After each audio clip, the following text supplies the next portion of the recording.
Sir आता market पडते त्यामुळे माझी जी SIP चालू आहे ती थोड्या दिवसांसाठी बंद करूया आणि मार्केटवर गेल्यावरती पुन्हा कंटिन्यू करूया.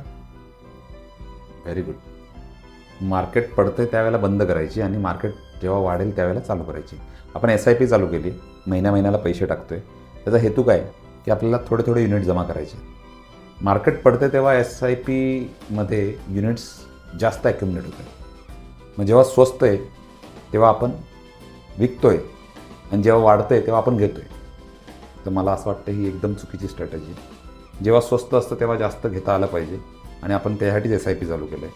आणि ज्या वेळेला तुमच्याकडे युनिट जास्त ॲक्युमुलेट होतील त्यावेळेला तुमची वेल्थ जास्त क्रिएट होईल. तर ही कॉमनली वापरली जाणारी फिलॉसॉफी आहे. लोक पॅनिक होतात, घाबरतात आणि SIP बंद करतात. तर ही एकदम चुकीची डिसिजन आहे. मी तुला रेकमेंड करेल की आता अशा पोझिशनमध्ये तुला जास्त ॲक्युमुलेशन करता आलं पाहिजे.